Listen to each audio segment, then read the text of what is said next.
ಮೊದಲನೇದಾಗಿ just pass ತಂಡಕ್ಕೆ ಧನ್ಯವಾದಗಳು. ನನ್ನ ಗುರುಗಳು, ನನ್ನ ಅಕ್ಷರಕ್ಕೆ ಸ್ಫೂರ್ತಿ, ಬರಹಕ್ಕೆ ಸ್ಫೂರ್ತಿ ಶ್ರೀಯುತ ವಿಶ್ವೇಶ್ವರ ಭಟ್ ಸರ್, ತಮಗೆ ನಮಸ್ಕರಿಸ್ತಾ. ಈ ಜಸ್ಟ್ ಪಾಸ್ ಎಲ್ಲ ನೋಡ್ತಿದ್ರೆ ನನಗೆ ಅನಿಸ್ತಾ ಇದೆ, ನನ್ನ ಕೈಯಲ್ಲಿ ರ್ಯಾಂಕ್ ಬರೋಕ್ಕಾಗಲಿಲ್ಲ, ಅದಕ್ಕೆ ಕೆಲಸ ಸಿಗಲಿಲ್ಲ. ಅದಕ್ಕೆ ಇವತ್ತು 540 ಜನಕ್ಕೆ ನನ್ನ ಕಂಪ್ನಿಯಲ್ಲಿ ಕೆಲಸ ಕೊಟ್ಟಿದ್ದೀನಿ. ಕಾರಣ ಜಸ್ಟ್ ಪಾಸ್. ನನಗೆ ಇಂಗ್ಲೀಷ್ ಸರಿಯಾಗಿ ಬರಲಿಲ್ಲ, ದೊಡ್ಡ ದೊಡ್ಡ ಕಂಪ್ನಿಯಲ್ಲಿ ಕೆಲಸ ಸಿಗಲಿಲ್ಲ, ಕನ್ನಡ ಮಾತ್ರ ಬಂತು, ಅದಕ್ಕೆ ಕಂಪ್ನಿಗೆ ಓನರ್ ಆಗಿಬಿಟ್ಟೆ. ಅದಕ್ಕೆ ಜಾಸ್ತಿ ಬ್ರಿಲಿಯಂಟ್ ಆದರೂ ಕೆಲಸಕ್ಕೆ ಸೇರ್ಕೊಂಡ್ಬಿಡ್ತೀರಾ, ಜಾಸ್ತಿ ರ್ಯಾಂಕ್ ಬಂದರೂ ಕೆಲಸ ಸಿಕ್ಬಿಡುತ್ತೆ. ಮತ್ತೆ ನಾನು ರ್ಯಾಂಕ್ ಬರಬೇಡಿ ಅಂತ ಡಿಸ್ಕರೇಜ್ ಮಾಡ್ತಾ ಇಲ್ಲ. ಅದಕ್ಕೆ ಚೆನ್ನಾಗಿ ಓದದೇ ಇರೋರಿಗೆ ಕಂಪ್ನಿ ಕಟ್ಟೋ ತಾಕತ್ತಿರುತ್ತೆ. ಮತ್ತು ಲೈಫ್ ಭಾಳ ಅದ್ಭುತವಾಗಿರುತ್ತೆ. 10th ಏನೋ ಸಾಧಿಸೋಣ ಅನ್ಕೊತೀವಿ, ಆಗಲ್ಲ. PUCಯಲ್ಲಿ ಆಗಲ್ಲ, ಡಿಗ್ರಿಯಲ್ಲಿ ಆಗಲ್ಲ. ಏನು ಮಗ ಎಕ್ಸಾಮ್ ಅಲ್ಲ, ಲೈಫಲ್ಲಿ ಏನು ಪ್ರೂವ್ ಮಾಡೋಣ ಅಂತ ಬೆಂಗಳೂರಿಗೆ ಬರ್ತೀವಿ, ಇಲ್ಲೂ ಕಷ್ಟ. ಆದರೆ ಈ ಕ್ರೌಡಲ್ಲಿ ತುಂಬ ಜನ ಮೆಜೆಸ್ಟಿಕ್ಗೆ, ಯಶವಂತಪುರಕ್ಕೆ ಸಾವಿರಾರು ಜನ ಬಂದು ಕರ್ನಾಟಕದಿಂದ ಬೆಂಗಳೂರು ಅನ್ನೋ ಮಹಾನಗರದಲ್ಲಿ ಏನೋ ಸಾಧಿಸೋಣ ಅಂತ ಬರ್ತಾರೆ. ಆದರೆ 70-80% ಜನ ಈ ಬೆಂಗಳೂರು ಅನ್ನೋ ಮಹಾನಗರ ಅವ್ರ ಕಣ್ಣಲ್ಲಿ ಕಣ್ಣೀರು ಹಾಕ್ಸ್ಬಿಡುತ್ತೆ. ವಾಪಸ್ ಊರಿಗೆ ಹೋಗ್ಬೇಕು ಅಂತ ಪ್ರಯಾಣ ಬೆಳೆಸ್ತಾರೆ. ಅಂತ ನನ್ನಂಥ ಹುಡುಗರು ಎಷ್ಟೇ ಕಷ್ಟ ಆದರೂ, ಅವಮಾನ ಆದರೂ ಸ್ವಲ್ಪ ರೈಟ್ಗೆ ಹೋದ್ರೆ ಅಲ್ಲಿ ವಿಧಾನಸೌಧ ಇದೇನು ಅನ್ನೋದು ಕಂಡಿಡ್ಕೊಳ್ತೀವಿ ನಮ್ಮಂತ. ನಮಗೆ ಯಾಕೆ ಜಸ್ಟ್ ಪಾಸ್ ಅಂದರೆ ನಾವು ಯೋಚನೆ ಮಾಡೋ ರೀತಿ ಇದೆಯಲ್ಲ ಸರ್. ನನ್ನ ಫ್ರೆಂಡ್ಸ್ ಎಲ್ಲ ಚಂದ್ರನಲ್ಲಿ ನೀರು ಸಿಗ್ತಾ ಇಲ್ವಾ ಅಂತ ಯೋಚನೆ ಮಾಡ್ತಿದ್ದಾರೆ. ನಾನು ಸಾಧ್ಯ ಆದರೆ ನನ್ನ ಅಸೆಂಬ್ಲಿಯಲ್ಲಿ ಕಣ್ಣೀರು ಒರ್ಸೋಕ್ಕೆ ಟ್ರೈ ಮಾಡ್ತಾ ಇದ್ದೆ. ನನ್ನ ಬ್ಯಾಚ್ಮೇಟ್ಸು ಚಂದ್ರನಲ್ಲಿ ನೀರು ಸಿಗುತ್ತೆ, ನಾನು ಹೇಳಿದೆ ನಮ್ಮೂರಲ್ಲಿ ಕಣ್ಣೀರು ಒರ್ಸೋದು ಬಾಕಿ ಇದೆ ನನಗೆ ಅಂತ. The way on average student thinks, ಒಬ್ಬ ಆವ್ರೇಜ್ ಹುಡುಗ ಥಿಂಕ್ ಮಾಡೋದೆ. ಮತ್ತು ಏನು ಗೊತ್ತಾ, ಈ ಜಸ್ಟ್ ಪಾಸ್ ಆಗಿರೋರು ಯಾಕೆ ಲೈಫಲ್ಲಿ ಗೆಲ್ತಾರೆ ಅಂದರೆ, ಸೋತು ಸೋತು ಸುಣ್ಣ ಆಗೋಗಿರ್ತೀವಿ ಲೈಫಲ್ಲಿ. ಇನ್ನೊಂದ್ಸಲ ಸೋಲಕ್ಕೆ ರೆಡಿ ಆಗ್ತೀವಿ, ಭಗವಂತ ಗೆಲ್ಲಿಸ್ಬಿಡ್ತಾನೆ. ಅದಕ್ಕೆ ನೀವು ನಾನು ಹೇಳೋದು, ಭಯ ಬೀಳಕ್ಕೆ ಹೋಗ್ಬಿಡಿ, ಜಾಸ್ತಿ ಎಕ್ಸ್ಪೆಕ್ಟೇಷನ್ ಇಟ್ಕೊಬೇಡಿ. ಸಿನ್ಸಿಯರ್ ಆಗಿ ಮಾಡಿದ್ದೀರಾ, ನಿಯತ್ತಾಗಿ ದೇವ್ರಿಗೆ ನಮಸ್ಕಾರ ಹಾಕ್ಕೊಂಡು, ದೇವಸ್ಥಾನ ದೂರ ಇರುತ್ತೆ, ಮನೆಯಲ್ಲಿ ಎದ್ಮೇಲೆ ಅಪ್ಪ ಅಮ್ಮಗೆ ನಮಸ್ಕಾರ ಹಾಕ್ಕೊಂಡೋಗಿ ಗೆದ್ದು ಬಿಡ್ತೀರಾ, ಅವರೇ ದೇವರು. ನನಗೆ ಕೇಳಿದ್ರು ಚುನಾವಣೆ, ನಾನು ಬೆಳಗ್ಗೆ ಹೋಗಿ ನಮ್ಮ ತಂದೆ ತಾಯಿಗೆ ನಮಸ್ಕಾರ ಹಾಕಿದೆ. ಇಷ್ಟು ದೂರ ತಂದವರೇ ಅವರು, ಮುಂದೆ ಎಲ್ಲಿ ಹೋಗ್ಬೇಕು ಅಂತ ಕರ್ಕೊಂಡು ಹೋಗ್ತಾರೆ. ನಾನು ಹೇಳೋದು, ಈ ತಂಡಕ್ಕೆ ಯಶಸ್ಸು ಆಗಬೇಕು. ಚೆನ್ನಾಗಿ ಮಾಡಿದ್ದೀರಾ ಸರ್, ರಿಯಲಿ ಫ್ಯಾಂಟಾಸ್ಟಿಕ್. ಕರ್ನಾಟಕದ ಜನ ಒಂದು ಹೊಸ ಪ್ರಯತ್ನ, ಒಂದು ಹೊಸ ಹುಡುಗರು, ಈ ಪ್ರತಿಭೆಗಳಿಗೆ ಗೊತ್ತಿಲ್ಲ. 6ನೇ ಕ್ಲಾಸಲ್ಲಿ ದಡ್ಡ ಅನ್ಸ್ಕೊಂಡಂಥ ಹುಡುಗ ಜಗತ್ತಿನ ಮೇಧಾವಿ ಆಗ್ತಾನೆ ಅಂತ ಯಾರೂ ಅಂದ್ಕೊಂಡಿರಲಿಲ್ಲ. 4ನೇ ಕ್ಲಾಸ್ ಡಿಸ್ಕಂಟಿನ್ಯೂ ನಮ್ಮ ಮುತ್ತುರಾಜ್, ಕನ್ನಡಿಗರ ಆರಾಧ್ಯ ದೈವ ಡಾಕ್ಟರ್ ರಾಜ್ಕುಮಾರ್ ಆಗ್ತಾರೆ ಅಂತ ಯಾರೂ ಅಂದ್ಕೊಂಡಿರಲಿಲ್ಲ.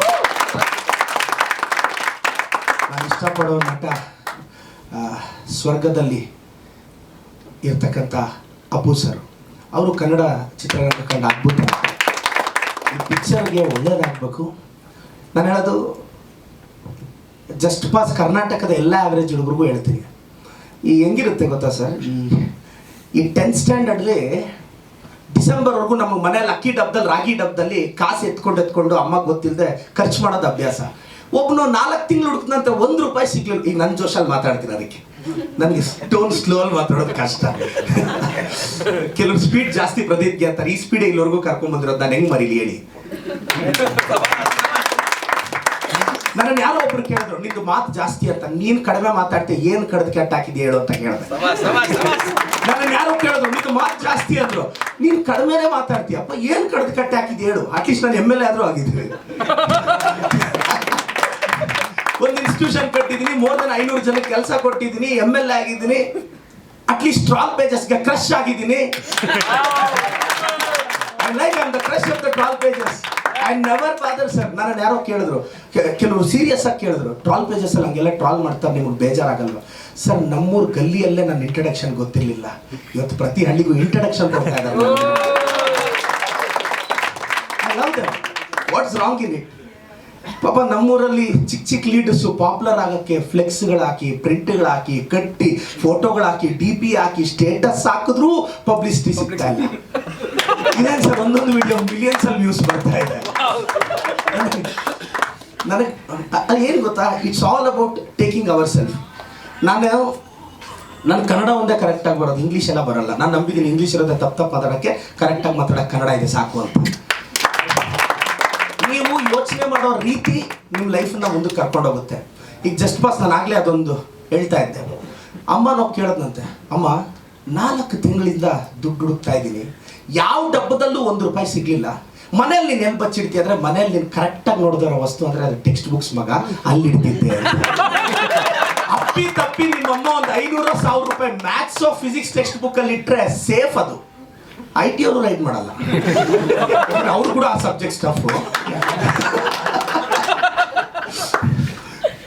ಸೇಫ್. ಮತ್ತೆ ಈಗಲೇ IT ಅವರು ತಪ್ಪಾಗಿ ತಿಳಿಬೇಡಿ ಸರ್.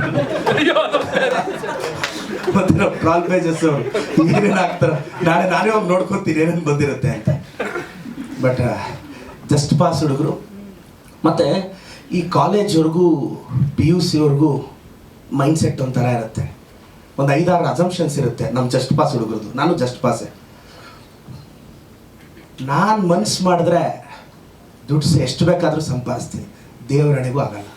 ಇನ್ನೊಂದು ಏಜಿಗೆ ಬಂದಾಗ ನಾನು ಮನ್ಸು ಮಾಡಿದ್ರೆ ಹುಡುಗರು ಹೇಳೋದು, ಎಂಥ ಹುಡುಗಿ ಬೇಕಾದ್ರೂ ಕ್ಯೂವಲ್ಲಿ ನಿಂತ್ಕೊಂಡು ಮದುವೆ ಆಗ್ತಾಳೆ. ನೀನು ಕ್ಯೂವಲ್ಲಿ ನಿಂತ್ಕೊಂಡ್ರು ಹುಡುಗಿನ ಕೊಡಲ್ಲ, ಮದುವೆ ವಯಸ್ಸಿಗೆ ಬಾ, ನಿನ್ನ ಆಧಾರ್ ಕಾರ್ಡ್ ಕೊಡು, ಯಾರು ಮದುವೆನೇ ಆಗಲ್ಲ ನಿನ್ನ. ನಾನು ಹೇಳೋದು, ಈ ಪ್ರಪಂಚದಲ್ಲಿ ಯಾರಾದರೂ ನಿಮ್ಮ ಆಧಾರ್ ಕಾರ್ಡ್ ಕೊಟ್ಟ ಮೇಲೂ ಆ ಹುಡುಗಿ ಒಪ್ಕೊಂಡ್ರೆ ನಿನ್ನ ಗ್ರೇಟ್. ಆಧಾರ್ ಕಾರ್ಡ್ ನೋಡಿ ಯಾವ ಹುಡುಗಿ ಯಾವ ಹುಡುಗನ್ನೂ ಒಪ್ಪಲ್ಲ. ಆಧಾರ್ ಕಾರ್ಡ್ ತುಂಬ ಚೆನ್ನಾಗಿ ಕಾಣಿಸ್ತೀವಿ, ಅಪ್ಡೇಟ್ ಆಗಿದ್ರೆ ನನಗೆ ಗೊತ್ತಿಲ್ಲ ಅದು. ಈ ಅಸಂಪ್ಷನ್ಸ್ ಇಂದ ಆಚೆ ಬಂದು ಬೆಂಗಳೂರಿಗೆ ಬರ್ತೀವಿ. ಸರ್ ನೀವು ಗೆದ್ದೇ ಗೆಲ್ತೀರಾ, ನಿಮ್ಮ ಟೀಮು ಧೈರ್ಯವಾಗಿರಿ. ಬೆಂಗಳೂರಿಗೆ ನನ್ನ ಯಾರೋ ಕೇಳಿದ್ರು, ಬೆಂಗಳೂರಿಗೆ ನಾವು ಸೋಲಕ್ಕೆ ಬಂದವರು, ನಮಗೆ ಗೆಲುವೇನಿದ್ರು ಕಾಂಪ್ಲಿಮೆಂಟ್ರಿ. ಸೋತ್ವಾ ನಮಗೆ ಅದೇ ಫುಟ್ಬಾತಲ್ಲಿ ಚಿತ್ರಾನ್ನ ಇಡ್ಲಿ ಸಾಂಬಾರು ತಿಂದು ಜೀವನ ನಡೆಸೋದು ನಮಗೆ ಗೊತ್ತಿದೆ, ಸಾಕು ಅಷ್ಟೇ. ನಾನು ಮೊನ್ನೆ BMW X7 ತಗೊಂಡೆ. ಒಂದು ಮೆಸೇಜ್ ಮಾಡಿದೆ, I am able to get my BMW X7 because I am able to forget my ex ಅಂತ. I am able to forget my ex ಅಂತ. ಯಾಕೆಂದ್ರೆ ಒಂದೊಂದು ಹಂತದವರೆಗೂ. ಬಟ್ ಜಸ್ಟ್ ಪಾಸ್ ಹುಡುಗರು ಲೈಫಲ್ಲಿ ಗೆಲ್ಲಬೇಕು ಅಂದ್ರೆ ಏನು ಮಾಡ್ಬೇಕು ಗೊತ್ತಾ? ನಾಳೆ ಅಕಾಡೆಮಿಕಲ್ಲಿ ಪ್ರೂವ್ ಮಾಡಲಿಲ್ವಾ, 10th PUC degree master degree prove ಮಾಡೋಕ್ಕಾಗಲಿಲ್ವಾ, ಲೈಫಲ್ಲಿ ಬಂದಾಗ ಒಂದು 5-6 ವರ್ಷ ಕೆರಿಯರ್ ಮೇಲೆ ಕಾನ್ಸಂಟ್ರೇಟ್ ಮಾಡಿ. ನಾಳೆ ನೀನು ದೇವಸ್ಥಾನಕ್ಕೆ ಹೋದಾಗ ಅಲ್ಲೆಲ್ಲೋ ನಿನ್ನ ಲೈಫಲ್ಲಿ ಇಷ್ಟಪಟ್ಟಿರೋ ಹುಡುಗಿ ಇವನ್ನ ಮಿಸ್ ಆದೆ ಅಂತ ಅನ್ಕೊಳ್ದೇ ಇದ್ರು ಪರವಾಗಿಲ್ಲ, ಇವ್ನು ಕಟ್ಕೊಂಡಿದ್ರೆ ಹಾಳಾಗ್ತಿದ್ದೆ ಮಾತ್ರ ಅನ್ಕೋಬಾರ್ದು. ಹಂಗೆ ಬದುಕ್ಬಿಟ್ಟು ಸಾಕು ಲೈಫ್ ಸ್ಟೈಲ್. ಒಂದು 5-6 ವರ್ಷ ಫೋಕಸ್ ಬೇಕು, ಆದರೆ ಆಗಲ್ವೇ? ಐ ಲವ್ ಯು ಅಂತಾರೆ, I love you life first you last ಅಂತ ಗೊತ್ತಿಲ್ವೇ? ಮೀ ಫಸ್ಟ್ ಟು ಲಾಸ್ಟೇ. ನಾವು ಇನ್ನೊಬ್ಬರನ್ನ ಪ್ರೀತಿಸೋದು ಅವ್ರು ನಮ್ಮ ಲೈಫಲ್ಲಿ ಇದ್ರೆ ನಾವು ಚೆನ್ನಾಗಿರ್ತೀವಿ ಅಂತ, ಅವ್ರು ಚೆನ್ನಾಗಿರ್ಲಿ ಅಂತಲ್ಲ. ಒಬ್ಬ ಹುಡುಗಿನ ಒಬ್ಬ ಹುಡುಗ ಅವಳು ಚೆನ್ನಾಗಿರ್ಲಿ ಅಂತಾನೆ ಪ್ರೀತಿಸಿದ್ರೆ ಅವ್ರ ಮನೇಲಿ ಒಳ್ಳೆ ಹುಡುಗ ನೋಡಿದಾಗ ಆಲ್ ದಿ ಬೆಸ್ಟ್ ಚಿನ್ನ ಅಂತ ಕಳಿಸ್ಬಿಡ್ಬೇಕು. ಕಳಿಸ್ತಾರೇನು? ಎಲ್ಲ ಸ್ವಾರ್ಥನೇ. ನಾನು ಯಾಕಿದು ಹೇಳ್ತಾ ಇದ್ದೀನಿ ಅಂದರೆ, ಈ ಒಂದು 5-6 ವರ್ಷ ಎಲ್ಲ ಆವ್ರೇಜ್ ಹುಡುಗರು ಕರ್ನಾಟಕದವ್ರಿಗೆ ಹೇಳ್ತಾ ಇದ್ದೀನಿ, ಒಂದು 4-5 ವರ್ಷ ಸಾಧ್ಯ ಆದರೆ ನೀನು ಇಷ್ಟಪಟ್ಟ ಹುಡುಗಿಗೆ ಹೇಳು, ಲೈಫಲ್ಲಿ ನಾನು ಪ್ರೂವ್ ಮಾಡ್ತೀನಿ, ನನ್ನ ಜೀವನದಲ್ಲಿ ಗೆಲ್ತೀನಿ ಅಂತ. ಇಲ್ಲ ನಾನು ಇಷ್ಟಪಡೋ ಹುಡುಗಿನ ಅಷ್ಟು ದಿನ ನನ್ನ ಕೈಯಲ್ಲಿ ಬಿಟ್ಟಿರೋಕ್ಕಾಗಲ್ಲ, ಆಪ್ ಥರ ಜಿಂದಗಿ ಹೇ ದಡ್ಕನ್ ಹೇ ಅಂತೆಲ್ಲ ಈ ಡೈಲಾಗ್ಸ್ ಹೇಳಿದ್ರೆ ಭಾಳ ಕಷ್ಟ. ಆವ್ರೇಜ್ ಹುಡುಗರಿಗೆ ಹೇಳ್ತಾ ಇದ್ದೀನಿ, ಒಂದು 4-5 ವರ್ಷ ಸ್ಯಾಕ್ರಿಫೈಸ್ ಮಾಡಿ, ಕೆರಿಯರ್ ಕಡೆ ಕಾನ್ಸಂಟ್ರೇಟ್ ಮಾಡಿ, ಸ್ವಲ್ಪ ದುಡ್ಡು ಎತ್ತಿಡಿ. ಏನು ಗೊತ್ತಾ, ನಮ್ಮ ಸಮಾಜದಲ್ಲಿ ರೈಟಾಗಿ ಮೋಟಿವೇಟ್ ಮಾಡೋರಿಲ್ಲ. ದುಡ್ಡು ಇಂಪಾರ್ಟೆಂಟ್ ಅಲ್ಲ ಅನ್ಕೊತಾರೆ. ಒಳ್ಳೆಯವರು ದುಡ್ಡು ಮಾಡಲಿಲ್ಲ ಅಂದರೆ ಆ ದುಡ್ಡನ್ನ ಕೆಟ್ಟವ್ರು ಮಾಡಿ ಕೆಟ್ಟದಕ್ಕೆ ಬಳಸ್ತಾರೆ. ಒಳ್ಳೆಯವ್ನು ದುಡ್ಡು ಮಾಡದೇ ಇರೋದು ಈ ಸಮಾಜಕ್ಕೆ ಒಳ್ಳೇದಲ್ಲ, ಸಮಾಜಕ್ಕೆ ಒಳ್ಳೇದಲ್ಲ. ಒಳ್ಳೆಯವ್ರು ದುಡ್ಡು ಮಾಡಬೇಕು, ಒಳ್ಳೇದಕ್ಕೆ ಬಳಸ್ತಾರೆ. ನನ್ನ ಬಿಸ್ನೆಸ್ಸಲ್ಲಿ ನಾನು ದುಡ್ಡು ಸಂಪಾದಿಸ್ತಿದ್ದೀನಿ. ಇವತ್ತು 1000ಕ್ಕೂ ಹೆಚ್ಚು ಜನಕ್ಕೆ 5,000 ಸ್ಕಾಲರ್ಶಿಪ್ ಕೊಟ್ಟಿದ್ದೀನಿ. 20,000 ಜನ ಗೌರ್ಮೆಂಟ್ ಸ್ಕೂಲ್ ಮಕ್ಕಳಿಗೆ ಗಣೇಶನ ಹಬ್ಬಕ್ಕೆ ಬಟ್ಟೆ ಹೊಲಿಸಿದ್ದೀನಿ. ಎಲೆಕ್ಷನ್ ಆದಮೇಲೆ ನನ್ನ ಕಾನ್ಸ್ಟಿಟ್ಯೂನ್ಸಿಯಲ್ಲಿ 10 ಆಂಬುಲೆನ್ಸ್ ಹಾಕಿದ್ದೀನಿ. 24/7 ತಿಂಗಳಿಗೆ 12 ಲಕ್ಷ ಖರ್ಚು ಮಾಡ್ತೀನಿ. ಇದ್ಯಾವುದು ಎಲೆಕ್ಷನ್ ಗಿಮಿಕ್ಕೆ ಅಲ್ಲ, ಅದಿರೋದಿನ 5 ವರ್ಷಕ್ಕೆ ಆತ್ಮತೃಪ್ತಿಗೆ ಮಾಡ್ತಾ ಇದ್ದೀನಿ. ಒಬ್ಬ ಹುಡುಗ ಕರೆಕ್ಟಾಗಿ 22 ದಿನಕ್ಕೆ ಮುಂಚೆ ಒಂದು ಎಲೆಕ್ಷನ್ಗೆ ಹೋಗಿ ನಾನೇನೋ ಬದಲಾವಣೆ ತರ್ತೀನಿ ಅಂದರೆ ಜನ ಗೆಲ್ಸಿದ್ರೆ ನಾಳೆ ನನ್ನ ಟ್ರ್ಯಾಕಲ್ಲಿ ಬರ್ತಾರಲ್ಲ 1000 ಜನ, ಅವ್ರನ್ನ ಈ ಕರ್ನಾಟಕ ನಂಬಬೇಕು ಅಂದ್ರೆ ಒಬ್ಬ ಪ್ರದೀಪ್ ಈಶ್ವರ್ ಗೆಲ್ಬೇಕು. ನಿಮ್ಮ ಸಿನಿಮಾನು ಅಷ್ಟೇ, ಒಂದು ಲ್ಯಾಂಡ್ ಮಾರ್ಕ್ ಸೆಟ್ ಮಾಡಿಬಿಡಿ. ಹೊಸ ಹುಡುಗರ ಪ್ರಯೋಗನ ನಾವು ಆಶೀರ್ವಾದ ಮಾಡಿ ಒಂದು ಮ್ಯಾಸಿವ್ ಹಿಟ್ ಮಾಡಿದ್ರೆ ಹೊಸ ಸಿನಿಮಾಗೆ ಬರ್ತಾರೆ. ಒಂದು ಬ್ರೇಕ್ ಬೇಕು ಇಂಡಸ್ಟ್ರಿಗೆ. ಅದು ನಿಮ್ಮಂಥ ಹುಡುಗರಿಂದ ಆಗಬೇಕು. ನಾನು ಮಾತಾಡೋಕೆ ನಿಂತರೆ ಅವರ ಗಟ್ಟಲೆ ಮಾತಾಡ್ತೀನಿ. ನಾನು ವಿಶೇಷವಾಗಿ ನನ್ನ ಗುರುಗಳು ವಿಶ್ವೇಶ್ವರ ಭಟ್ ಸರ್ಗೆ ಬಹಳ ಧನ್ಯವಾದಗಳು ಅರ್ಪಿಸ್ತೀನಿ. ಅವ್ರು ನನಗೆ ಬರೆಸಿದ್ರು ಕಳೆದ 20 ವರ್ಷದಿಂದ ಸ್ಫೂರ್ತಿಯಾಗಿ. ಸರ್ ವಿಜಯ ಕರ್ನಾಟಕದಲ್ಲಿ ಇದ್ದಿದ್ದು ಇಲ್ಲಿವರೆಗೂ, ಮೊನ್ನೆವರೆಗೂ ಚುನಾವಣೆ ಮುಂಚೆವರೆಗೂ ಅಂಕಣ ಬರೀತಿದ್ದೆ. ಈಗ ಕಾರ್ಯದ ಒತ್ತಡ. ನಾನು ಇನ್ನೊಂದು 5 ನಿಮಿಷ ಮಾತಾಡಲಿ. ಹೌದಾ? ಅಲ್ಲ, ನಾನು ಇಲ್ಲಿರೋ ಎಲ್ಲ ಜಸ್ಟ್ ಪಾಸ್ ಹುಡುಗರಿಗೆ ಹೇಳ್ತೀನಿ, ನಾನು ಬೆಂಗಳೂರಿಗೆ ಬಂದಾಗ ನನ್ನ ಹತ್ರ ಕಾಸಿರಲಿಲ್ಲ. ಒಂದು 4 ವರ್ಷದಿಂದ ಅಕಾಡೆಮಿ ಕಟ್ಟಿದೆ, ಸ್ಟೇಟ್ ಎಲ್ಲ ಸುತ್ತದೆ, ಕಾಲೇಜ್ಗೆ ಹೋಗಿ ಮೋಟಿವೇಟ್ ಮಾಡಿದೆ. ದಿನಕ್ಕೆ 12ರಿಂದ 14 ತಾಸು ನಾನು ಪಾಠ ಮಾಡ್ತಿದ್ದೆ, ರ್ಯಾಂಕ್ ಕೊಡಿಸ್ದೆ. ಬ್ಯಾಕ್ಗ್ರೌಂಡ್ ಇಲ್ಲ, ಆ ಕಂಪ್ನಿಗೆ ನಾನು ಒಬ್ಬನೇ ಓನರು. ₹1 ಬಂದರೆ ಅದರಲ್ಲಿ ಆ್ಯಡ್ ಕೊಡ್ತಿದ್ದೆ, ಅಡ್ವರ್ಟೈಸ್ಮೆಂಟ್ ಕೊಡ್ತಿದ್ದೆ. ರಿಸ್ಕ್. ನನಗೆ ಎಷ್ಟೋ ಸ್ನೇಹಿತರು ಹೇಳಿದ್ರು ಸ್ಟಾರ್ಟಿಂಗ್ ಫಸ್ಟ್ ಇಯರಲ್ಲಿ, ಸ್ವಲ್ಪ ಕಾಸು ಮಾಡ್ಕೊಂಡಿದ್ಯಾ ಅವ್ನು ಸೈಟ್ ಮೇಲೆ ಹಾಕು ಅಂತ. ಸೈಟ್ ಮೇಲೆ ಹಾಕಿದ್ರೆ ಏನಾಗುತ್ತೆ? ಸೈಟ್ ಮೇಲೆ ಹಾಕಲಿಲ್ಲ, ಎತ್ಕೊಂಡೋಗಿ ಆ್ಯಡ್ ಕೊಟ್ಟೆ, ಪಬ್ಲಿಸಿಟಿ ತೊಗೊಂಡೆ. ಅದನ್ನು ಮಾಡಿ ಮತ್ತೆ ಬೆಳೆಸಿ ಇವತ್ತು 600ರಿಂದ 700 ಜನ ವರ್ಷಕ್ಕೆ MBBS ಹುಡುಗರನ್ನ ಆಚೆ ತರ್ತಿದ್ದೀನಿ. ಮೊನ್ನೆ ಅಚಾನಕ್ಕಾಗಿ ದೈವಬಲ ಟಿಕೆಟ್ಸ್ ನಾನು ಕೇಳಿದ್ರು, ಏನು ನೀನು ಗೆದ್ದು ಬಿಡ್ತೀಯಾ ಅಂದರು. ನನ್ನ ರಿಲೇಟಿವ್ಸ್ ಎಲ್ಲ ನನ್ನನ್ನು ನೀನು ಗೆದ್ದು ಬಿಡ್ತೀಯಾ ಅಂತ ಕೇಳಿದ್ರು. ನಾನು ಹೇಳಿದೆ, ಸೋಲಕ್ಕೆ ನಾವು ರೆಡಿ ಇರೋದು, ನೋಡೋಣ ಅಂತ ಹಾಕಿದೆ. ಫಿಯರ್ಲೆಸ್ ಆಗೋಗಿ ನಾಮಿನೇಷನ್ ಹಾಕಿದೆ. ನಾನು ಗೆಲ್ತೀನೋ ಸೋಲ್ತೀನೋ ನನಗೆ ಏನೂ ಬೇಕಾಗಿರಲಿಲ್ಲ, ಅವಕಾಶ ಸಿಕ್ಕಿದೆ. ಅಟ್ಲೀಸ್ಟ್ ನಾಳೆ ಬೆಳಗ್ಗೆ ನಮ್ಮ ಮಾನ್ಯ ಮುಖ್ಯಮಂತ್ರಿಗಳು ಸಿದ್ದರಾಮಯ್ಯ ಸಾಹೇಬರು ಪ್ರದೀಪ ಅಂತ ಗುರುತಿಸ್ತಾರೆ, ಅಷ್ಟು ಐಡೆಂಟಿಟಿ ಸಾಕಾಗಿತ್ತು ನನಗೆ, ಅಷ್ಟೇ ಸಾಕಾಗಿತ್ತು. ಹೋದೆ. ಅದೇನು ಸರ್ ಗೆದ್ದು ಬಿಟ್ಟೆ. ಯಾಕೆ ಗೆದ್ದೆ ಗೊತ್ತಾ ಸರ್? ಭಯ ಬಿದ್ದು ಸಾಯಬಾರ್ದು ಲೈಫಲ್ಲಿ. ಏನಾಗುತ್ತೋ ಏನೂ ಆಗಲ್ಲ. ಇನ್ನು ಕೆಲವರು ಏನಾದರೂ ಪ್ರಯತ್ನ ಮಾಡೋಕೆ ಹೋದ್ರೆ ಮರ್ಯಾದೆ ಹೋದ್ರೆ ಇದೆ ಅಂತ ಹೇಳಿದವನು ಯಾರು ನಿನಗೆ? ಇದೆ ಅಂತ ಹೇಳಿದವನು ಯಾರು? ಜ್ಞಾಪಕ ಮಾಡ್ಕೊ. ನಿನಗೆ 18 20 25 30 ಇಯರ್ಸ್ ಜ್ಞಾಪಕ ಮಾಡ್ಕೊ. ಇಷ್ಟು ವರ್ಷದಲ್ಲಿ ಒಬ್ರು ನಿನಗೆ ಮರ್ಯಾದೆ ಇದೆ ಅಂತ ಹೇಳಿದಾರ? ಇಲ್ಲದೆ ಇರೋದನ್ನ ಇದೆ ಅನ್ಕೊಂಡು ಹೋಗಿದೆ ಅಂತ ಯಾಕೆ ಅನ್ಕೊಳ್ತೀರ?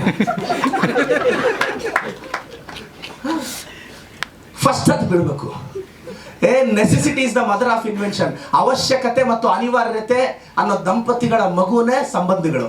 ಇಲ್ಲಿ ಪ್ರತಿ ಸಂಬಂಧಕ್ಕೂ ಒಂದು ಅವಶ್ಯಕತೆ ಅನಿವಾರ್ಯತೆ ಇರುತ್ತೆ ಅಷ್ಟೇ. ಇನ್ನು ಕೆಲವರು ಹೇಳ್ತಾರೆ, ಹುಡುಗ ಹುಡುಗಿ ಡೈಲಾಗ್ ಹೇಳ್ತಾರೆ, ನೀನು ಹುಟ್ಟೋದೇ ನನಗೋಸ್ಕರ ಅಂತ. ಲೇ, ಅದೇ ಕಾಲೇಜಿಗೆ ಆ ಹುಡುಗಿ, ಅದೇ ಕಾಲೇಜಿಗೆ ನೀನು ಸೇರಿದಕ್ಕೆ ಆ ಡೈಲಾಗ್ ಬಂತು. ನೀನು ಹುಟ್ಟಿರೋದೇ ನನಗೋಸ್ಕರ ಡೈಲಾಗ್. ಹಬ್ಬ.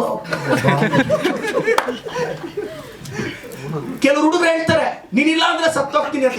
ಪ್ರೀತಿ ಅಂದ್ರೆ ಇನ್ನೊಬ್ಬರಿಗೋಸ್ಕರ ಸಾಯೋದಲ್ಲ, ಎಷ್ಟೇ ಕಷ್ಟ ಆದ್ರೂ ಅವಳಿಗೋಸ್ಕರ ಬದುಕೋದು ಮಗನೇ. ಏನು ಹುಡುಗಿ ಇಷ್ಟ ಆಗ್ಲಿಲ್ಲ ಅಂದ್ರೆ ಅವಳು ಇಷ್ಟ ಆದ್ರೆ ಸತ್ತೋಗ್ಬಿಡೋದು, ನೀನೇ ಮಾಡ್ಬೇಕಾದು. ಕೆಲವ್ರು ಹೇಳ್ತಾರೆ ಸೂಸೈಡ್ ನಾನು ಸತ್ತೋಗ್ತೀನಿ, ಸತ್ತೋಗಿ ಮತ್ತೆ ಹುಟ್ಟಿದ್ರೆ LKG ಇಂದ ಹಾಕ್ತಾರೆ, ಫಸ್ಟ್ ಇಂದ ಓದ್ಬೇಕು. ಅದಕ್ಕೆ ಪ್ರೀತಿ ಅಂದ್ರೆ ಇನ್ನೊಬ್ರಿಗೋಸ್ಕರ ಸಾಯೋದಲ್ಲ, ಎಷ್ಟೇ ಕಷ್ಟ ಆದ್ರೂ ಅವ್ರಿಗೋಸ್ಕರ ಬದುಕೋದು. ಇದೊಂದು ತಲೆಯಲ್ಲಿ ಇಟ್ಕೊಳ್ಳಿ. ನಾನೆಲ್ಲ ನಮ್ಮ ಜಸ್ಟ್ ಪಾಸ್ ತಂಡಕ್ಕೂ ಹೇಳ್ತೀನಿ, ಕರ್ನಾಟಕದ ಮೆಜಾರಿಟಿ ಜಸ್ಟ್ ಪಾಸ್ ಹುಡುಗರಿಗೂ ಹೇಳ್ತೀನಿ, ನೀವು ಪ್ರದೀಪ್ ಈಶ್ವರ್ನ ಇನ್ಸ್ಪಿರೇಷನ್ ಆಗಿ ತಗೋಬೇಡಿ, ರೋಲ್ ಮಾಡೆಲ್ ಆಗು ತಗೋಬೇಡಿ. ಆದರೆ ಪ್ರದೀಪ್ ಈಶ್ವರ್ ಜರ್ನಿನ ಯೋಚನೆ ಮಾಡಿ. ಅಪ್ಪ ಅಮ್ಮ ಇಲ್ದಾರೋ ಹುಡುಗ, ಬ್ಯಾಕ್ ಗ್ರೌಂಡ್ ಇಲ್ಲದೆ ಹುಡುಗ, ವಿಧಾನಸೌಧದಲ್ಲಿ ಟವಲ್ ಹಾಕಿ ನನಗೂ ಒಂದು ಸೇರಿದೆ ಅಂತ ಸಾಧ್ಯ ಆಗಂಗಿದ್ರೆ ಅಟ್ಲೀಸ್ಟ್ ಬರೆಯೋ ಎಕ್ಸಾಮಲ್ಲಿ ಒಂದು 85% ಬರದೇ ಇದ್ರೂ ಪರವಾಗಿಲ್ಲ. ಒಂದು ಕಂಪ್ನಿಯಲ್ಲಿ ನನಗೆ ಗೊತ್ತಿರೋ ಪ್ರಕಾರ ರಿಯಲ್ ಟಾಪರ್ ಯಾರು ಗೊತ್ತಾ ಸರ್? ಅಪ್ಪನ ಕಡಿಮೆ ಹರ್ಟ್ ಮಾಡೋನು.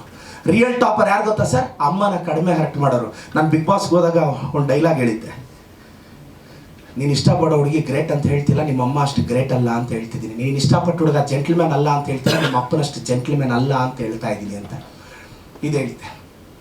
ಎಲ್ರಿಗೂ ಒಳ್ಳೇದಾಗಬೇಕು. ಈ ಚಿತ್ರಕ್ಕೂ ನಮ್ಮ ಶಶಿಧರ್ ಸರ್ ಅವ್ರಿಗೆ, ನಮ್ಮ ಹೀರೋ ಶ್ರೀ ಅವ್ರಿಗೆ, ಪ್ರಣತಿ ಅವ್ರಿಗೆ, ಮತ್ತು ನಮ್ಮೆಲ್ಲ, ನಾನು ಎಲ್ಲ ಪ್ರತಿಯೊಬ್ಬರ ಹೆಸರು ಮಿಸ್ ಆಗುತ್ತೆ. ನಮ್ಮ ಶ್ರೀ ಅವ್ರಿಗೆ, ಪ್ರಣತಿ ಅವ್ರಿಗೆ, ರಂಗಾಯಣ್ ರಘು ಸರ್ ಅವ್ರಿಗೆ, ಸುಚೇಂದ್ರ ಪ್ರಸಾದ್ ಅವ್ರಿಗೆ, ಸಾಧು ಕೋಕ್ಲೆ ಅವ್ರಿಗೆ, ಪ್ರಕಾಶ್ ಅವ್ರಿಗೆ. ಸಾಧು ಕೋಕ್ಲೆ ಸರ್ ಬಂದಿದ್ದಾರೆ, ಯಾಕಂದರೆ ಅವರು ನಾನು ಕ್ಯಾನ್ವಾಸ್ ಟೈಮಲ್ಲಿ ಬಂದು ಕ್ಯಾನ್ವಾಸ್ ಮಾಡಿದ್ರು. ಅವರು ಕ್ಯಾನ್ವಾಸ್ ಮಾಡಿ ನಾನು ಅಲ್ಲಿ ಕೇಳಿದೆ, ಸರ್ ಒಂದು ಡೈಲಾಗ್ ಹೇಳಿ ಅಂತ. ಬ್ರದರ್ ನೀನು ಕ್ಯಾಂಡಿಡೇಟ್ ಕಣೋ, ಸೀರಿಯಸ್ ಆಗಿರೋ ಅಂದರು. ಸರ್ ಡೈಲಾಗ್ ಹೇಳಿ ಸರ್ ಅಂತ. ನೀವು ಕ್ಯಾಂಡಿಡೇಟ್ ಕೂಡ ಸೀರಿಯಸ್ ಆಗಿರೋದು ನಾನು ಹೇಳಿದೆ, ಸೀರಿಯಸ್ ಆಗಿದ್ರೆ ಸೋತೋಗ್ತೀನಿ ಸರ್ ಅಂತ. ಜಾಸ್ತಿ ಸೀರಿಯಸ್ ಆಗಿಲ್ಲ ಇರಬಾರ್ದು ಸರ್, ಸೋತೋಗ್ಬಿಡ್ತೀವಿ ಅಂತ. ಸೀರಿಯಸ್ ಆಗಿದ್ರೆ ಟೆನ್ಷನ್ ಬರುತ್ತೆ, ಟೆನ್ಷನ್ ಬಂದ್ರೆ ಭಯ ಬರುತ್ತೆ, ಭಯ ಬಂದ್ರೆ ಸೋಲು ನಿನ್ನ ಕೇರ್ ಆಫ್ ಅಡ್ರೆಸ್ ಆಗುತ್ತೆ. ಫಿಯರ್ಲೆಸ್ ಆಗಿ ಹೋಗ್ಬೇಕು. FEAR forget everything and run or face everything and rise ಅಂತ. ನಾವು ಫೇಸ್ ಎವ್ರಿಥಿಂಗ್ ಅಂಡ್ ರೈಸ್ ಅಂತ ಆದವರು. ಫಿಯರ್ ಅಂದ್ರೆ ಅದಕ್ಕೆ ನಾನು ಸಾಧಕ್ಕೆ ಹೋಗ್ಲಿ ಸರ್ ಅಂದ್ರೆ, ನಿಮ್ ಕ್ಯಾಂಡಿಡೇಟು ಡೈಲಾಗ್ ಕೇಳ್ತಿದ್ಯಾ ಅವ್ರು ಸಿಗ್ಬೇಕು ಸರ್. ಅಲ್ಲ ಸರ್, ಎಲೆಕ್ಷನ್ ಟೈಮಲ್ಲಿ ತುಂಬಾ ಜನ ಹೇಳೋರು ಇರ್ತಾರೆ ನಿಮ್ಗೆ, ಏನಂತ ಹಂಗೆ ಹಿಂಗೆ ಎತ್ಕೊಟ್ಟವ್ರು ಜಾಸ್ತಿ ಸೋಲ್ ತುಡ್ತೀಯ ನೀನು, ಅವ್ರ ವಿರುದ್ಧ ಗೆಲ್ಲಕ್ಕಂತ ಹಂಗೆ ಹೆಂಗೆ ಅಂತ. ನೀವು ಏನು ಟೆನ್ಷನ್ ಮಾಡ್ಕೊಳ್ಳಿಲ್ಲ ಸರ್? ಸ್ವಲ್ಪನೂ ಹೆಂಗ್ ಗೊತ್ತಾ ಸರ್, ಏನು ಗೊತ್ತಾ, ಮತ್ತೆ ಯಾರಾದ್ರು ಅದು ಒಂದು 10-15 ವರ್ಷದ ಪ್ರೋಗ್ರಾಮಿಂಗ್ ಹಂಗೆ ಸರ್. ಲೈಫಲ್ಲಿ ಏನು ಪ್ರಯತ್ನ ಪಟ್ಟರು ಸೋಲ್ತಾ ಇದ್ವಾ, ಇನ್ನೊಂದ್ಸಲ ಸೋಲಕ್ಕೆ ರೆಡಿ ಇದ್ವಿ, ಗೆದ್ವಿ. ಬಟ್ ಸರ್ ಅದಕ್ಕೆ ನನಗೆ ಗೊತ್ತಿರೋ ಪ್ರಕಾರ ಒಂದು 10-15 ವರ್ಷದ ಅಭ್ಯಾಸ ಬೇಕು. ನಾನೊಂದು ಡೈಲಾಗ್ ಹೇಳಿದ್ದೆ, ಸ್ಪೀಡ್ ಇರಬೇಕಾಗಿರೋದು ಫೀಲ್ಡಲ್ಲಿ, ಫೀಲ್ಡಲ್ಲ, ಆವಾಗಲೇ ರಾಯಲ್ ಆಗಿ ಬರ್ಬೇಕಾಗೋದು ಅಂತ.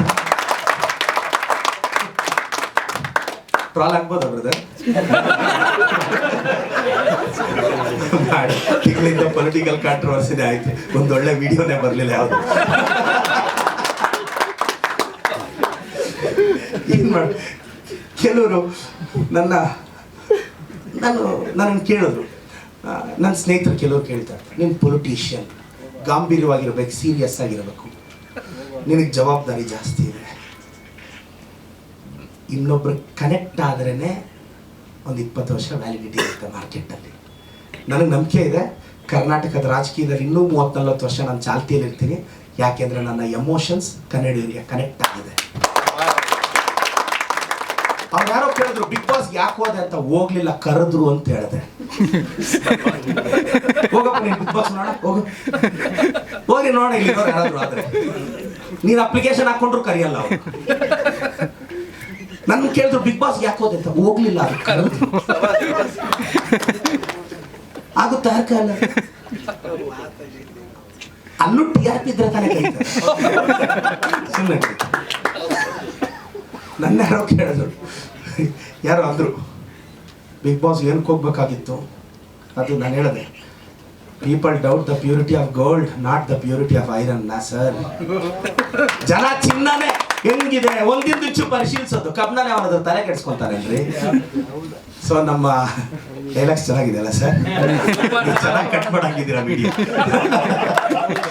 ನಮ್ಮ ದಾನಪ್ಪ ಸರ್, ಗೋವಿಂದೇಗೌಡರು, ರಘು ಸರ್, ಶಶಿಧರ್ ಸರ್, ಒಳ್ಳೇದಾಗಬೇಕು, ಚೆನ್ನಾಗಿ ಓದಿದ್ದೀರ ಬುಕ್. ನಾನು ಬರೆದಿರೋ ಸಾಲುಗಳು ಮತ್ತೆ ಜ್ಞಾಪಕ ಇತ್ತು. ನಾನು ಯಾವತ್ತಾದರೂ ಹ್ಯಾಂಡ್ ರೈಟಿಂಗ್ ಬರೆಯುವಾಗ ನಂದು ಹ್ಯಾಂಡ್ ರೈಟಿಂಗ್ ಅಷ್ಟು ಚೆನ್ನಾಗಿಲ್ಲ, ಸ್ಟಿಲ್ ನನಗೂ ಒಂದು ಸ್ಟೇಜಲ್ಲಿ ಹ್ಯಾಂಡ್ ರೈಟಿಂಗ್ ಅಷ್ಟೆಲ್ಲ ಚೆನ್ನಾಗಿಲ್ಲ, ಏನು ಮಾಡೋದು ಅಂತ. ಕೈ ಬರಹ ಸೊಟ್ಟಿಗಿದ್ರೇನು ಸರ್, ಹಣೆ ಬರಹ ನೆಟ್ಟಿಗಿದ್ದಾಗ ಪರವಾಗಿಲ್ಲ. ನಮ್ಮ ಹರ್ಷವರ್ಧನ್ ಅವರು, ಸುಜಯ್ ಕುಮಾರ್ ಸರ್, ಎಲ್ಲರೂ ನಿಮ್ಮ ಟೀಮ್ ಒಳ್ಳೇದಾಗಲಿ, ಸಖತ್ತಾಗಿ ಪ್ರಮೋಟ್ ಮಾಡಿ. ಈಗೋ ಬೇಡ, ಗೆಲ್ಲಕ್ಕೆ ಹೊರಟಾಗ ಇನ್ನೂ 1 ಮಂತ್, ಫೆಬ್ರವರಿ 9 ಎಲ್ಲರೂ ಮೀಟ್ ಮಾಡಿ, ಸಪೋರ್ಟ್ ಕೇಳಿ, ಆಶೀರ್ವಾದ ಕೇಳಿ, ಸೋಷಿಯಲ್ ಮೀಡಿಯಾದಲ್ಲಿ ಆ್ಯಕ್ಟಿವ್ ಆಗಿರಿ. ನಾಳೆ ಬೆಳಗ್ಗೆ ಅಂತಾರೆ ನಿಮ್ಮನ್ನು ಯಾರಾದರೂ, ಏನು ನನ್ನನ್ನು ಕೆಲವ್ರು ಕೇಳ್ತಾರೆ, ನಿನಗೆ ಪಬ್ಲಿಸಿಟಿ ಸ್ಟಂಟು, ನಿನ್ನ ವೀಡಿಯೋಗಳು ಹಾಕೊಂಡು, ನನ್ನ ಬಗ್ಗೆ ನಾನು ಹೇಳಲಿಲ್ಲ ಅಂದರೆ ನಿನ್ಗೇನು ಕೆಲಸ ಹೇಳೋ?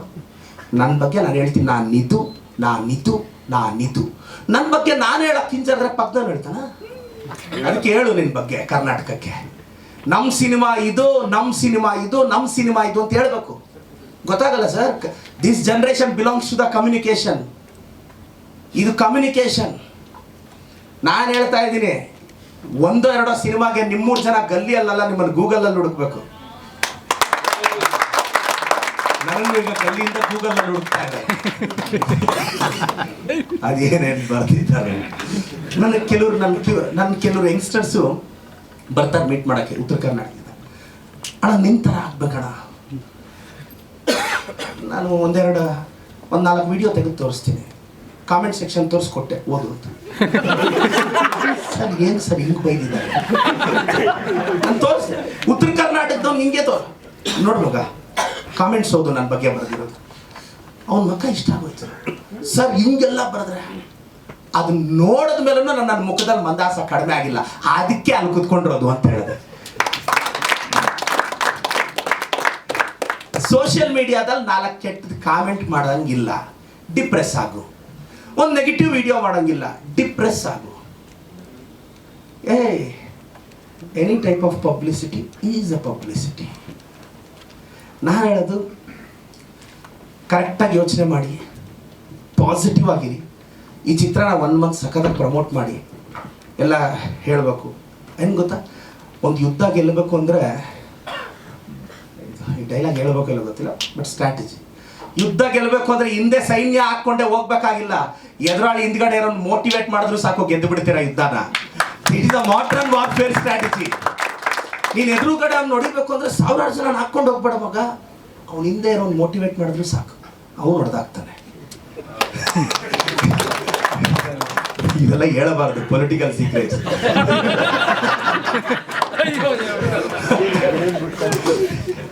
ಇದು ನೆಕ್ಸ್ಟ್ ಇದೆಲ್ಲ ಕೇಳ್ತಾರೆ ನೆಕ್ಸ್ಟ್ ಚಾನಲ್ ಇಂಟರ್ವ್ಯೂಸ್ ಅಲ್ಲೆಲ್ಲ. ಬಟ್ ಭಾಳ ಖುಷಿ ಅನಿಸುತ್ತೆ. ವಿಲ್ ಪವರ್ ಇರಬೇಕು. ಫಸ್ಟ್ ಡೇ ಕಲೆಕ್ಷನ್ ನಾನು ತುಂಬ ಸಲ ಗಮನಿಸ್ತಾ ಇರ್ತೀನಿ. ಫಸ್ಟ್ ಡೇ ಕಲೆಕ್ಷನ್ ಹೆಂಗೆ ತರಬೇಕು, ಸೆಕೆಂಡ್ ಡೇ ಕಲೆಕ್ಷನ್ ಹೆಂಗೆ ತರಬೇಕು, ಇವೆಲ್ಲ ಸ್ಟ್ರಾಟಜಿಕ್ಕಾಗೆ ಇದು ಮಾಡಬೇಕು. ಒಂದು ದೊಡ್ಡ ಸಿನಿಮಾ ಹೆಂಗೆ ಗೆಲ್ಲುತ್ತೆ ಮಾರ್ಕೆಟಲ್ಲಿ, ಅದ್ರ ಹಿಂದೆ ಇರೋ ಸ್ಟ್ರಾಟಜಿ ಏನು, ಹಂಗೆಲ್ಲ ವರ್ಕ್ ಮಾಡಿದ್ರೇ ಒಂದು ಮ್ಯಾಸಿವ್ ಹಿಟ್ಟಾಗಿ ಒಳ್ಳೆ ಕಾಸು ಮಾಡ್ತೀರಾ. ಈ ಸಿನಿಮಾದಿಂದ ನಿಮ್ಗೆ ಒಳ್ಳೆ ಹೆಸರು ಬರಬೇಕು, ಒಳ್ಳೆ ಕಾಸು ಬರಬೇಕು, ಇನ್ನೊಂದು ಸಿನಿಮಾ ಮಾಡಬೇಕು ಅನ್ನೋ ಆಸಕ್ತಿನೂ ಬರಬೇಕು. ಖಂಡಿತ. ನನ್ನ ಇನ್ನೊಂದು ಕನ್ನಡದ ಹುಡುಗರಿಗೆ ಎಲ್ಲ ಒಂದು ಮಾತು ಹೇಳ್ಬಿಡ್ತೀನಿ. ನನಗೆ ಚಿಕ್ಕ ವಯಸ್ಸಲ್ಲೇ ತಂದೆ ತಾಯಿ ತಿರೋದಾಗ ಕೆಲವರೆಲ್ಲ ಹೇಳೋರು, ಅಪ್ಪ ಅಮ್ಮ ಇಲ್ದಾರ ಹುಡುಗರು ನಿನಗೆ ಮದುವೆ ಯಾರೋ ಮಾಡ್ತಾರೆ ಅಂತ. ನನ್ನ ಮದುವೆ ತಾಜಲ್ಲಿ ನಡೀತು. ಎಂಟೈರ್ ಕನ್ನಡ ಚಿತ್ರರಂಗ ಮುಂದೆ ನಿಂತ್ಕೊಂಡು ನನ್ನ ಮದುವೆ ಮಾಡ್ತು. ಆ ಮದುವೆಯಲ್ಲಿ ಶಿವಣ್ಣ ಸರ್ ಇದ್ದರು, ಸುದೀಪ್ ಸರ್ ಇದ್ದರು, ಪ್ರೇಮ್ ಸರ್ ಇದ್ದರು, ದುನಿಯಾ ವಿಜಯ್ ಸರ್ ಇದ್ದರು. ಆ entire Kannada industry music directors almost ನಮ್ಮ ಎಲ್ಲರೂ ಭಾಳಷ್ಟು ಜನ ಇಂಡಸ್ಟ್ರಿಯವರು ನಿಮ್ಮೆಲ್ಲರ ಆಶೀರ್ವಾದದಿಂದ ಅವತ್ತು ಆಯಿತು. ನನ್ನನ್ನು ಕೇಳಿದ್ರು, ಒಂದು ಪಾಪ ಅಪ್ಪ ಅಮ್ಮ ಇಲ್ದಾರ ಹುಡುಗರು ಯಾವುದಾದ್ರು ಒಂದು 20-30 ಸೈಟ್ ತಗೋ, ಲೈಫ್ ಸೆಟ್ಲ್ ಆಗುತ್ತೆ, ಮನೆ ಕಟ್ಕೊಂಡ್ರು. ಈಗ MLA ಆಗಿ 2,500 ಸೈಟ್ ರೆಡಿ ಇದೆ ಜನಕ್ಕೆ ಕೊಡೋಕ್ಕೆ. ಮುಂದೆ ತಿಂಗಳು ಮೀಟಿಂಗ್ ಮಾಡೋಕ್ಕೆ ಇಷ್ಟ ಇದೆ. ಪಯಣ ಎಲ್ಲಿಂದ ಎಲ್ಲಿಗೆ. ನಾನು ಯಾವುದೋ ಒಂದು ಫಂಕ್ಷನ್ಗೆ ಹೋಗಿದ್ದೆ, ಹಿಂಗೆ ಮಾತಾಡ್ತಾ ಇದ್ದೆ. ನಾನು ಓದಿರೋ ಶಾಲಾ ಕಾಲೇಜು, ದೂರದಲ್ಲಿ ಒಬ್ಬ ಹುಡುಗಿ ನಿಂತಿದ್ಲು. ಅವಳನ್ನ ನೋಡಿದಾಗ ನನಗೊಂದು ಡೈಲಾಗ್ ಜ್ಞಾಪಕ ಬಂತು. ನೀನು ಇವತ್ತು ಅಲ್ಲಿರೋದಕ್ಕೆ ಕಣೆ ನಾನು ಇವತ್ತು ಇಲ್ಲಿರೋದು. ಸಪೋಸ್ ಆವತ್ತು ನೀನು ಇಲ್ಲೇ ಇದ್ದಿದ್ದರೆ ನಾನು ಅಲ್ಲೇ ಇದ್ದಿದ್ದೆ ಅಂತ. ಸ್ವಲ್ಪ ದಿನ ಪ್ರೀತಿ ಪ್ರೇಮದಿಂದ ಆಸೆ ಬಂದು ಕೆರಿಯರ್ ಕಾನ್ಸಂಟ್ರೇಟ್ ಮಾಡಿ ಮತ್ತೊಮ್ಮೆ ಮಗದೊಮ್ಮೆ ಯಾರ್ದಾದ್ರೂ ಹೆಸರು ಮರ್ತಿದ್ರೆ ಕ್ಷಮೆ ಇರಲಿ. ಈ ವಿಡಿಯೋ ಸಾಂಗು ಒಳ್ಳೇದಾಗಬೇಕು. ಪ್ರೀತಿ ಅಂದರೆ ಏನು? ಬೈಕಿನ ಹಿಂದೆ ಖಾಲಿ ಇರೋ ಸೀಟ, ಕಾಡುವ ಒಂಟಿತನಕ್ಕೆ ಹುಡುಕಿಕೊಳ್ಳುವ ಉದ್ರವ, ವಾಟ್ಸಪ್ ಮೆಸೇಜ್ ತುಂಬಿಸಿಕೊಳ್ಳುವ ತವಕವ. What's exactly love mean? ಪ್ರಾಮಾಣಿಕ ಪ್ರೀತಿ ಅಂದರೆ ಪದೇ ಪದೇ ಪದೇ ಪದೇ ಪದೇ ಪದೇ ಪ್ರೀತಿಸೋದು, ಒಬ್ಬರನ್ನೇ ಪ್ರೀತಿಸೋದು. ಮೊದಲೆಲ್ಲ ಸೆಟ್ಲ್ ಆದ್ಮೇಲೆ ಲವ್ ಹುಟ್ಟುತ್ತಿತ್ತು, ಇವಾಗ ಯಾಕೋ ಶೆಟ್ಲಾಡೋ ವಯಸ್ಸಿಗೆ ಲವ್ ಹುಟ್ಟುತ್ತಾ ಇದೆ. ನನ್ನ ಪರಿಶ್ರಮ ಬುಕ್ಕಲ್ಲಿ ಒಂದು ಚಾಪ್ಟರ್ ಹೆಡ್ಡಿಂಗ್ ಇದೆ, ಕ್ಲಾಸಿನ ಮೂಲೆಯಿಂದ ಕೊಟ್ಟಳು ಸ್ಮೈಲು, ಡೆಸ್ಕ್ಗಳೇ ಫೇಲು ಅಂತ. ವಿಶ್ವವಾಣಿ ಪತ್ರಿಕೆಯಲ್ಲಿ ಅದು ಆರ್ಟಿಕಲ್ ಆಗಿ ಪಬ್ಲಿಷ್ ಆಗಿತ್ತು. ಬಂದು ಕಟ್ಟಿದಳು ರಾಖಿ, ಜೀವನವೆಲ್ಲ ಫೀಲಿಂಗ್ಸ್ ಮಾತ್ರ ಬಾಕಿ ಅಂತ. ಇದು ಇನ್ನೊಂದು ಅದೇ ಪರಿಶ್ರಮ ಬುಕ್ಕಲ್ಲಿ. ಪರಿಶ್ರಮ ಬುಕ್ ಚೆನ್ನಾಗಿದೆ. ನನ್ನ ಬುಕ್ ಪ್ರಮೋಷನ್ ಮಾಡ್ಕೊಂಡ್ಬಿಡ್ತೀವಿ. ನೀವೇ ಮಾಡಿದ್ರಿ. ನಮ್ಮ ವಿಶ್ವವಾಣಿ ನಮ್ಮ ವಿಶೇಷವಾಗಿ ನಮ್ಮ ವಿಶ್ವೇಶ್ವರ ಭಟ್ ಸರ್ಗೆ, ಚಿದಾನಂದ್ ಸರ್ಗೆ, ಎಲ್ಲರೂ. ನಾವು ಪೊಲಿಟಿಷಿಯನ್ಸ್ ಹಿಂಗೆಲ್ಲ ಮಾತಾಡಬಾರ್ದು. ಮೋಸ್ಟ್ಲಿ ಕರ್ನಾಟಕಕ್ಕೆ ನನಗೆ ಇನ್ನೂ ಅರ್ಥ ಆಗಿಲ್ಲ ಅನಿಸುತ್ತೆ. ಪ್ರೈಮ್ ಟೈಮಲ್ಲಿ ನೋಡಿದ್ರೆ ಅಗ್ರೆಸಿವ್ ಬರುತ್ತೆ, ಇಂಥದ್ರಲ್ಲಿ ಬಂದರೆ ಇದು ಬರುತ್ತೆ. ಯಾರೋ ಕೇಳಿದ್ರು, ಸೈಲೆಂಟ್ ಆಗಿತ್ತು ಬಿಡು ಅಂತ. ನನ್ನ ಸ್ನೇಹಿತರು ಕೆಲವರು ಹೇಳ್ತಾರೆ ನನ್ನ ಕಾಂಟ್ರವರ್ಸಿಗಳನ್ನ. ಆಯಿತು, ಸೈಲೆಂಟಾಗಿರ್ತೀನಿ. 10 ವರ್ಷ, 20 ವರ್ಷ, 30 ವರ್ಷ, ನಾವೇನಾದ್ರು ಒಂದು 500 ವರ್ಷ ಬದುಕ್ತೀವ ಇಲ್ವೇ? 60-70 ಆದಮೇಲೆ, 60-70 ಆದಮೇಲೆ ಡೆವೋಷನ್ಗೆ ಡಯಾಗ್ನೋಸ್ಟಿಕ್ ಸೆಂಟರ್ಗಳಲ್ಲೇ ಕಳೆದೋಗ್ಬಿಡ್ತೀವಿ ಎಲ್ಲರೂ. 70-75 ಆದರೆ ಅರ್ಧ ಜೀವನ ಡೆವೋಷನ್ನು, ಅರ್ಧ ಜೀವನ ಡಯಾಗ್ನೋಸ್ಟಿಕ್ ಸೆಂಟ್ರೆ. ಇದೇ ಫ್ಯೂಚರು.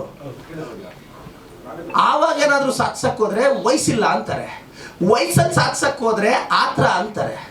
ನೀವೇನಾದ್ರೂ ಒಳ್ಳೇದ್ ಮಾಡಕ್ ಹೋಗಿ ಯಾವನ್ ತಲೆ ಮೇಲೆ ಕಲ್ಲಾಕಿ ದುಡ್ಡು ತಂದು ಅಂತಾರೆ. ನೀವೇನು ಮಾಡಬೇಡಿ ಸತ್ತಾಗಿ ಅಂತ ತಲೆ ಮೇಲೆ ಹಾಕೊಂಡು ಹೋಗ್ತಾನ ಅಂತಾರೆ. ಸರ್, ಸೊಸೈಟಿಗೆ ಅಂತ ಸೀರಿಯಸ್ ಸ್ಟ್ಯಾಂಡ್ ಇಲ್ಲ. ಒಳ್ಳೆಯವ್ರು ಸತ್ತೋದ್ರೆ ಏನಂತಾರೆ? ಒಳ್ಳೆಯವ್ರ ಕಾಲ ಇಲ್ಲ ಅಂತಾರೆ. ಕೆಟ್ಟವ್ನು ಸತ್ತೋದ್ರೆ ನೋಡಿದ್ರ ದೇವ್ರ ಅಂತಾರೆ. ಒಳ್ಳೆಯವ್ರ ಕಷ್ಟ ಬಂದ್ರೆ ಒಳ್ಳೆಯವ್ರಿಗೆ ಕಷ್ಟ ಅಂತಾರೆ. ಕೆಟ್ಟವ್ನ ಕಷ್ಟ ಬಂದ್ರೆ ನೋಡಿದ್ರ ದೇವ್ರ ನನ್ನ ಮಗ ಇಲ್ಲಿ ತೋರಿಸ್ದ. ಅದೇನು ಸರ್, ಎಲ್ಲದಕ್ಕೂ ಸ್ಟ್ಯಾಂಡ್ ಇದೆ. ನಾನು ಕಷ್ಟಪಟ್ಟು ಎಲೆಕ್ಷನ್ ಅಲ್ಲಿ ಗೆದ್ರೆ ಲಕ್ಕು ಅಂತಾರೆ. ಸೋತಿದ್ರೆ ನಮಗ್ ಮೊದ್ಲೇ ಗೊತ್ತಿರ್ಲಿಲ್ವಾ? ನಾವು ಮೊದ್ಲೇ ಗೊತ್ತಿತ್ತು ನಮ್ಗೆ ಎಲ್ಲಾಗುತ್ತೆ ಅಂತ.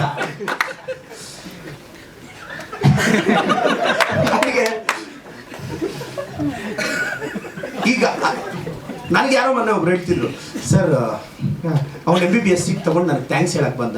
ಯಾಕಂದ್ರೆ ನನ್ನ ಸ್ಟೂಡೆಂಟ್ಸ್ದು May 7th ಎಕ್ಸಾಮು, ನನ್ನ 10ನೇ ತಾರೀಕು ಎಕ್ಸಾಮು. ನಾನು ರ್ಯಾಂಕ್ ಹೊಡೆದ್ರೆ ಅವರು ರ್ಯಾಂಕ್ ಹೊಡೆದ್ರಿ ಈ ಸಲ. ಯಾಕೆ ಅವ್ನು ಬಂದು, ಸರ್ ನಮ್ಮ ರಿಲೇಟಿವ್ಸ್ ಒಬ್ರು ಬಂದಿದ್ದಾರೆ, ನನ್ನ ಹಾಸ್ಪಿಟ್ಲಲ್ಲಿ ಹುಟ್ಟಿದಾಗೆ ಹೇಳಿದ್ರಂತೆ ಇವ್ನು ಡಾಕ್ಟ್ರೇ ಆಗೋದು ಅಂತ. 19 ವರ್ಷದಿದ್ದೆ, ಹುಟ್ಟಿದಾಗೆ ಹೇಳಿದ್ರಂತೆ ಅವ್ನು ಡಾಕ್ಟ್ರೇ ಆಗೋದು ಅಂತ.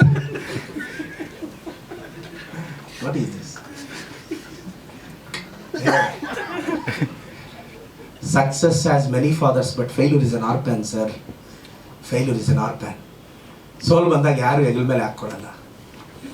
ಅದಕ್ಕೆ ಜೀವನದಲ್ಲಿ ಹುಡುಗರು ಮೊದಲು ಪ್ರಯತ್ನ ಮಾಡ್ತಿದ್ದೀರಾ, ಧೈರ್ಯವಾಗಿರಿ. ಅವ್ನ ಅಜ್ಜಿ ಆಗಿದ್ದಾಗೋಗ್ಲಿ.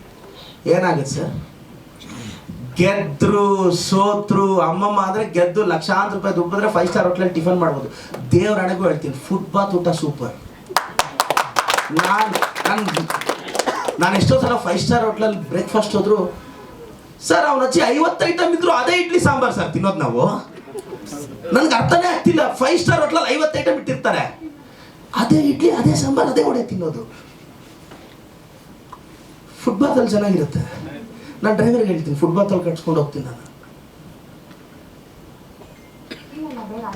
ಭಾಳಷ್ಟು ಜನಕ್ಕೆ ನಾನು ಹೇಳೋದೇನೆಂದರೆ, ನಿಮ್ಮೆಲ್ರಿಗೂ ಎಲ್ಲ ತಂಡಕ್ಕೂ ಒಳ್ಳೆಯದಾಗಲಿ. ನನ್ನ ಕನ್ನಡದ ನನ್ನ ಫೇವ್ರೆಟ್ 4 ಹೀರೋಗಳು ಮೇಜರಾಗಿ ಶಿವಣ್ಣ ಸರು, ದರ್ಶನ್ ಸರು, ಡಿ ಬಾಸು, ಎಸ್ ಸರ್. ನನಗೆ ಆ 4 ಜನ ನನಗಿಷ್ಟ.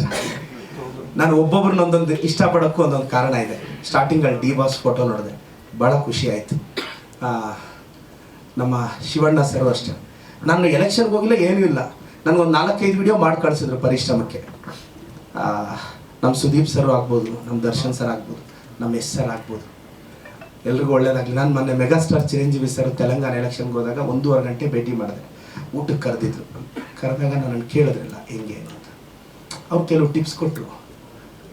ತೆಲುಗುವಲ್ಲಿ ಹೇಳಿದ್ರು, ಧೈರ್ಯಂగా ఉన్నాನ, ಲೈಫ್లో ಎದುರ್ತಾವು, don't keep your step back. ಅವರು 1.5 ಗಂಟೆ ಅದೆಲ್ಲ ಹೇಳಿದ್ರೆ ನನಗೆ ಹೇಳೋಕ್ಕಾಗಲ್ಲ. ಭಾಳ ಖುಷಿ ಆಯಿತು ಅವ್ರನ್ನೂ ಭೇಟಿ ಮಾಡಿ. ನಮ್ಮಂಥ ಹುಡುಗರನ್ನ ಇಷ್ಟು ದೂರ ತೊಗೊಂಬಂದಿರ್ತಕ್ಕಂಥ ದೇವರಿಗೆ, ನಮ್ಮ ಅಪ್ಪ ಅಮ್ಮಗೆ, ಪ್ರದೀಪ್ ಈಶ್ವರ್ನ ಗೆಲ್ಲಿಸಿದ್ದು ಅವ್ರ ಅಪ್ಪ ಅಮ್ಮನ ಒಳ್ಳೆತನ. ನಿಮ್ಮನ್ನು ನಿಮ್ಮ ಅಪ್ಪ ಅಮ್ಮ ಒಳ್ಳೆತನ ಗೆಲ್ಲಿಸ್ಲೇಬೇಕು. ಖಂಡಿತವಾಗೂ ಅದು ಗೆಲ್ಲಿಸುತ್ತೆ. ನನಗೆ ಮಾತಾಡೋದು ಹೇಳ್ಕೊಟ್ಟಿರ್ತಕ್ಕಂಥ ನನ್ನ ತಾಯಿಗೆ, ನನಗೆ ಮಾತು ಕಲಿಸಿರೋ ನನ್ನ ತಾಯಿಗೆ, ಮಾತು ಯಾವಾಗಲೂ ಮಾತಾಡಬಾರ್ದು, ಕಂಟ್ರೋಲಲ್ಲಿ ಇಟ್ಕೋಬೇಕು ಅಂತ ಹೇಳ್ಕೊಟ್ಟಂಥ ನನ್ನ ಹೆಂಡ್ತಿಗೆ ಥ್ಯಾಂಕ್ಸ್ ಹೇಳ್ತೀನಿ.